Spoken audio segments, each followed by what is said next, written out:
y traen malestar a la congregación. Y lo único que tiene uno que hacer es, como dice Pablo, entregárselo ¿a quién? A Satanás. O sea, ¿qué quiere decir eso cuando se habla de entregar a Satanás? Lo que quiere decir es que cuando todos nosotros estamos dentro del cuerpo de Cristo, estamos dentro de un paraguas de protección de parte del Señor. Todos los que estamos en Cristo, estamos en la iglesia del Señor, estamos protegidos en un paraguas de protección del Señor. Estamos con la autoridad del Señor, con la protección del Señor, con la dirección del Señor, con la bendición del Señor. ¿Entienden? Cuando nosotros nos rebelamos, nos salimos de ese paraguas de bendición del Señor, entonces estamos expuestos a las... ¿qué? Si salimos de la protección de Dios, caemos ¿a dónde? Estamos expuestos al diablo. ¿No dice en la palabra que la rebelión es como ocultismo en la Biblia? ¿No dice así? ¿No lo dice? ¿Por qué lo dice? El que se rebela dentro del paraguas de Dios sale de esa autoridad y cae dentro de la autoridad y el movimiento de Satanás, del diablo. Y el diablo lo revuelca. Y lo que pasó con Saúl, pues, ¿no? La historia de Saúl.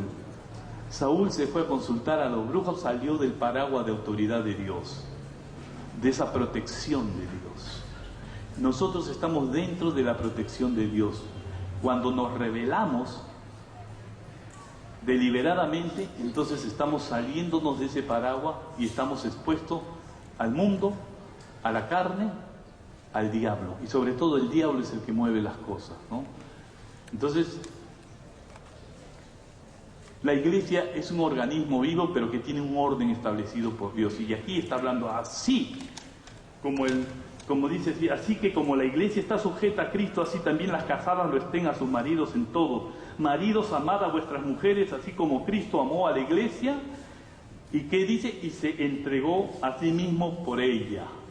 Ustedes van a encontrar en toda la Biblia que nos enseñan nosotros debemos ser serviciales, debemos considerar al hermano más que a nosotros, debemos estar atentos a los hermanos, al nuevo, al que viene. Y dice acá, para santificarla, habiéndola purificado con el lavamiento del agua por la palabra, a fin de presentársela a sí mismo una iglesia gloriosa que no tuviese mancha, ni arruga, ni cosa semejante, sino que fuese santa y sin mancha. Aquí hay un proceso que el Señor está haciendo con nosotros y no nos damos cuenta de esto. El Señor está trabajando en tu vida y mi vida, en nuestras manchas, en nuestras arrugas. El Señor está trabajando. Eso es lo que escuchamos el mes pasado, el proceso de la santificación en el creyente. La santificación, el proceso de la santificación es un proceso que se está dando constantemente en nuestra vida. ¿Qué es esto? Son las oportunidades que Dios nos está dando para poder nosotros estar yendo a la perfección, a la santidad, aferrarnos de la santidad, de tomar hábitos buenos que santifiquen nuestra mente, nuestro cuerpo, nuestro corazón. ¿Se entiende esto? Todo esto sucede en la dinámica de una iglesia como un organismo vivo. Esto no sucede en una empresa. No sucede en una empresa. Esto solamente sucede en la iglesia. Entonces los términos cuerpo, edificio, que usa acá en la Biblia son de algo vivo y no de una mera organización. Cristo amó a la iglesia, Cristo ama a la iglesia. Es algo vivo. Esto implica, Pablo va a ver a la iglesia como que se desarrolla. No solamente se desarrolla, sino crece. Y crece con sus enfermedades, que hay que curarlas, enfermedades que hay que corregirlas, actitudes incorrectas que hay que corregir, que hay que delinear, en la vida del creyente, que hay que amonestar, que muchas veces hay que cortar, que muchas veces hay que usar el discernimiento y aceptar el no, no está bien eso, que muchas veces tenemos que usar la compasión y la misericordia que el Señor tiene y ha tenido con nosotros, y muchas veces nosotros como iglesia delante de Cristo estamos y venimos a Él manchados, y el Señor tiene que limpiarnos, tiene que lavar nuestras vestiduras, tiene la paciencia de hacer eso con nosotros.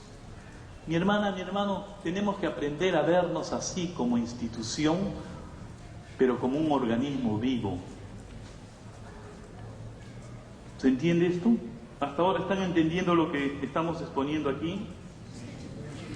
Crecemos, nos desarrollamos, debemos crecer. Cuando no crecemos tenemos un serio problema de enanismo, de infantilismo. Lo natural de un organismo vivo de la iglesia es que vaya creciendo y madurando en su fe, edificándose, teniendo conceptos tales, de tal manera, hermano. ¿Cuál es la meta en realidad de un pastor, de un siervo o una sierva? La meta es esta: que la iglesia haya sido equipada de tal manera, enseñada de tal manera, que esté preparada para la obra y el ministerio con los santos. Que de tal manera la iglesia esté preparada que en muchos aspectos ya no necesite ir al pastor para conseguir o pedirle consejo de esta situación, sino que el hermano ha crecido y se ha desarrollado tal que agarra y encuentra, la Biblia dice que debo hacer esto o no debo hacer esto. No lo voy a hacer porque la palabra lo enseña. Que tu mente tenga tanto la palabra y hayas desarrollado en tu mente tanto la palabra, que sea una norma de conducta en tu vida como creyente, como hijo de Dios, que puedas moverte, puedas decidir en base a la palabra de Dios. Esa es la meta.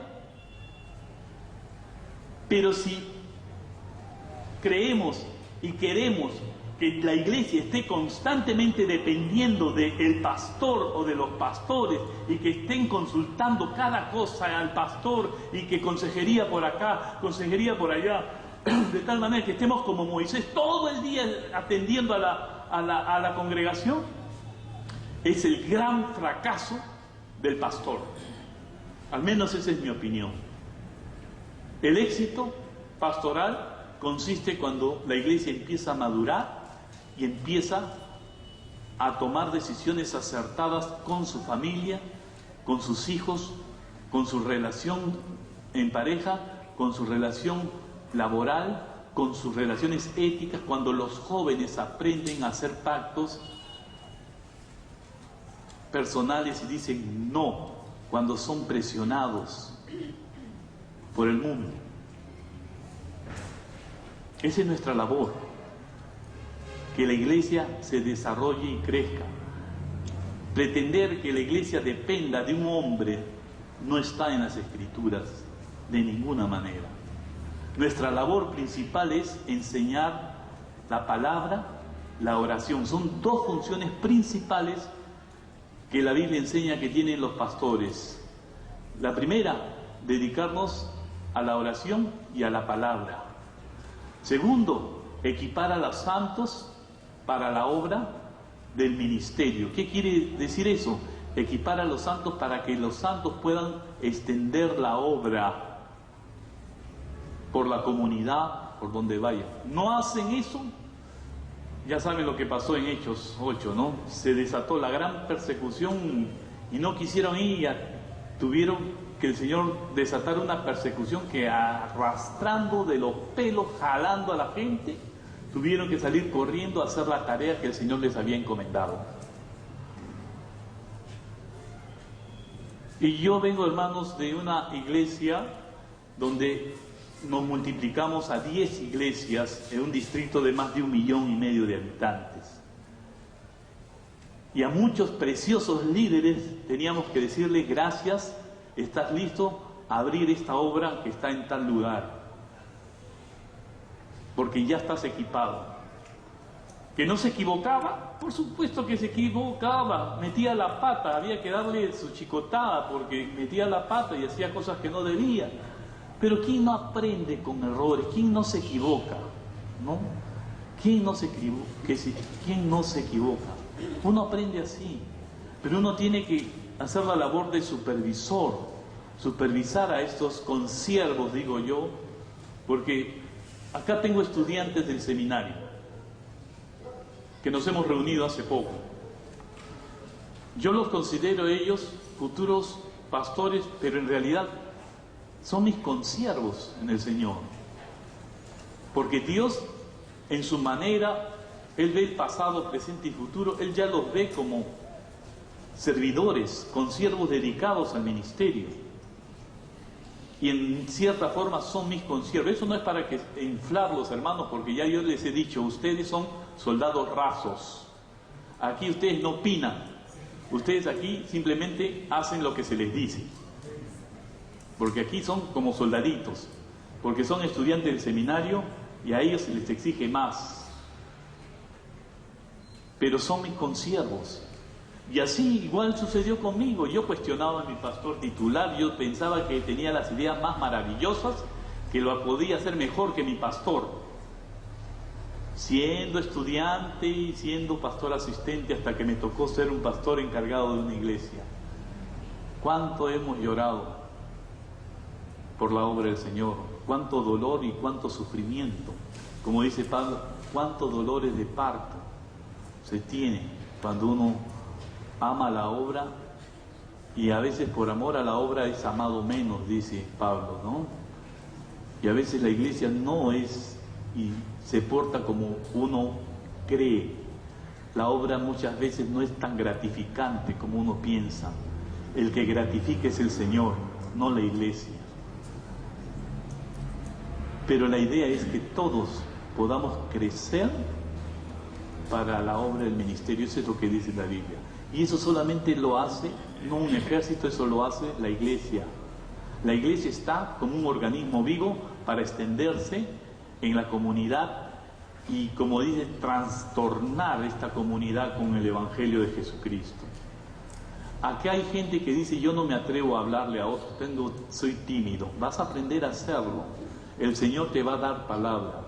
La iglesia te va a entrenar, pero lo vas a hacer y vas a tener el espacio y la oportunidad de hacerlo. Si esto es un organismo vivo, si lo crees así, así va a ser. Y dice la figura, se nos va la hora. Creo que se nos ha ido la hora solamente mencionando los nombres, ¿no? La segunda cosa es que como organismo vivo, la iglesia necesita cuidado. Y ahí entramos los líderes y los pastores. Pablo vio que la iglesia había que cuidarla, alimentarla, corregirla y enseñarla. Aunque estaba dolorosamente consciente de la debilidad y de los fracasos de la iglesia, no la abandonó, como tan frecuentemente ocurre hoy. Muchos se van de la iglesia, abandonan la iglesia porque no les gustó algo de la iglesia. Quiere decir que no les gustó algo de Jesucristo. Mi hermana, mi hermano, nunca dejes una iglesia cuando está en conflicto, nunca la dejes. Deja la iglesia cuando la iglesia, después del conflicto, ha sanado sus heridas, se ha corregido y está empezando de nuevo a marchar. Pero nunca abandones la iglesia cuando la iglesia está pasando tiempos difíciles, la iglesia